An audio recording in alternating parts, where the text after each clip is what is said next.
Hi అండి, అందరికీ నమస్తే. Welcome to Mokshasri DIY. ఈరోజు వీడియో వచ్చేసి లెహంగా ఆల్టరేషన్ చూపిస్తున్నానండి. ఇది మనకి క్లాత్ వచ్చేసి మనకి స్ట్రెచ్ అవుతుంది కదా, అలాగే ఈ కుందన్స్ కూడా మనకి అన్నిటికీ రిమూవ్ చేసుకోలేం కదండి. స్టిచ్ చేసేటప్పుడు మనకి సూదికి అడ్డం పడి మనకి నీడిల్ అనేది విరిగిపోతుంది. సో ఈజీగా ఎలా స్టిచ్ చేసుకోవాలనేది ఈ వీడియోలో చూపిస్తున్నాను. ఎక్కడ స్కిప్ చేయకుండా చూడండి.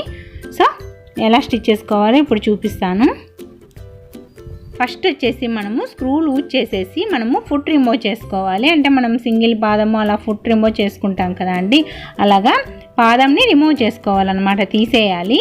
సో ఈ ప్రాసెస్ వచ్చేసి మగ్గం వర్క్ బ్లౌజులకు కూడా మనం ఇలాగే స్టిచ్ చేసుకోవచ్చు. ఆ వీడియో కూడా మీకు త్వరలో అప్లోడ్ చేస్తానండి. సో ఇలా మనం ఫుట్ రిమూవ్ చేసుకున్న తర్వాత ఇప్పుడు మనం నార్మల్గా ఎలా స్టిచ్ చేస్తామో అలా స్టిచ్ చేసుకోవాలి. సో స్టిచ్ చేసేటప్పుడు ఏంటంటే మనము ఇప్పుడు మనకి ఫుట్ ఉండదు కదా, సో ఫుట్ ఉండదు కాబట్టి క్లాత్ని మనమే ఫ్రేమ్ లాగా పట్టుకొని స్టిచ్ చేసుకోవాలి జాగ్రత్తగా. నీడిల్ అనేది మనకి చేతి మీద పట్టుకోకుండా జాగ్రత్తగా ఇలా క్లాత్ని రెండు వైపులా ఇలాగ స్ట్రెచ్ చేస్తూ లైట్గా అండి, మరి గట్టిగా ఎక్కువ కూడా స్ట్రెచ్ చేయొద్దండి. సో ఇలా పట్టుకొని మనము స్టిచ్ చేసుకోవాలి. సో చూడండి, ఇలాగా చాలా తొందరగా కూడా అయిపోతుంది. మనకి కుందన్స్ అనేది మనం రిమూవ్ చేసామనుకోండి, మనకి లుక్ అనేది పోతుంది, అంత గ్యాప్ అయిపోతుంది అనమాట. సో అలా కాకుండా మనము ఇలా స్టిచ్ చేసామంటే మనకి తొందరగా కూడా అయిపోతుంది. అదే ఫుట్ ఉందనుకోండి, మనకి ఆ కుందన్స్ అనేది ఫుట్ కింద అడ్డం పడుకుంటా మనకి మొత్తం స్టిచ్ రాదు, క్లాత్ అనేది ముడతలు వచ్చేస్తుంది అనమాట. సో ఇలా అయితే మనకి నీట్గా ఫినిషింగ్ వస్తుంది అనమాట. ఫైనల్లీ ఎలా ఉందనేది కూడా మీకు నేను చూపిస్తాను. సో ఇలాగా మనకి క్లాత్ అనేది రెండు చేతులతో వెనుక ముందు రెండు ఇలా పట్టుకొని ఇలాగా అడ్జస్ట్ చేసుకుంటూ స్టిచ్ చేసుకోవాలి. మనకి ఇలా క్లాత్ జరిగేటప్పుడు నీడిల్ కిందికి దించండి. సో నీడిల్ కిందికి దించి మనము ఇలా క్లాత్ అడ్జస్ట్ చేసుకోండి. బెల్ట్ని ఫోల్డ్ చేస్తున్నాను అనమాట. సో ఇలాగా ఇలా స్టిచ్ చేసుకోవాలి.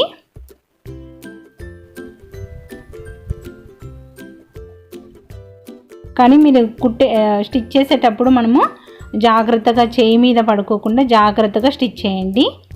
ఇలాగే మనం బొటిక్ స్టైల్లో మగ్గం వర్క్ బ్లౌజులు కూడా ఇలాగే స్టిచ్ చేస్తారండి. అది కూడా నేను మీకు వీడియో అప్లోడ్ చేస్తాను ఎలాగనేది. తొందరగా ఫుట్ లేకుండా అంటే నార్మల్ చిన్న మిషన్తో కూడా స్టిచ్ చేసుకోవచ్చు. అందరితో పెద్ద మిషన్ ఉండాలనేం ఉండదు కదా అండి.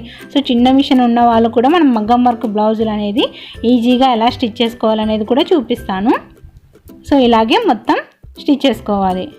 చూసారా, అదే మనకి ఫుట్ ఉందనుకోండి, అంతా క్లాత్ అంతా ముడతలు కింద వచ్చేస్తుంది. మనకి నీడిల్ అనేది కూడా కుందన్స్ అనేది మనకి నీడిల్ కింద అడ్డం పడి అంతా విరిగిపోతుంది అనమాట. సో ఇలాగా పిల్లలు పెద్దగా ఎదుగుతారు కదా, అందుకని నేను బెల్ట్ లోపలికి ఫోల్డ్ చేసి ఇలా స్టిచ్ చేశాను అనమాట. సో ఫస్ట్ వచ్చేసి నేను ఇలా రిమూవ్ చేశానండి. మరి నాకు అంత లుక్ అనేది చాలా బాగా అనిపించలేదు అనమాట. సో నేను ఇలా స్టిచ్ చేశాను అనమాట. సో ఫైనల్లీ ఎలా ఉందనేది కూడా చూపిస్తాను. ఐ హోప్ ఈ వీడియో మీ అందరికీ నచ్చిందని అనుకుంటున్నాను. నచ్చితే తప్పకుండా లైక్ చేయండి. అలాగే కొత్తగా ఎవరైనా నా ఛానల్ని చూస్తున్నట్లయితే ప్లీజ్ సబ్స్క్రైబ్ చేసుకోండి. సో ఫస్ట్ ఇది వచ్చేసి రెడీమేడ్ అండి. మనకి తీసుకున్నప్పుడు ఊరికే నార్మల్గా ఏదో బోసిగా ఉండనమాట. సో నేను వచ్చేసి ఇలాగ డబల్ ఫ్లేర్ హ్యాండ్స్ ఇలా పెట్టాను. అలాగే కొద్దిగా పెద్ద పాప అనమాట, స్లీవ్లెస్ లాగా కనిపిస్తుంది అని చెప్పేసి లోపల నార్మల్ హ్యాండ్స్ లాగా స్టిచ్ చేసి పైన వచ్చేసి ఇలాగా అంబ్రిల్లా హ్యాండ్స్ పెట్టాను అనమాట. ఇది కూడా వీడియో ఛానల్లో ఉందండి, ఒకసారి చెక్ చేయండి. సో ఇలా టాజిల్స్ వేశాను. అలాగే టాప్కి సైడ్ జిప్ పెట్టాను అనమాట. సో ఇంతే అండి, సింపుల్గా ఇలా స్టిచ్ చేసుకోవచ్చు. Thank you so much for watching.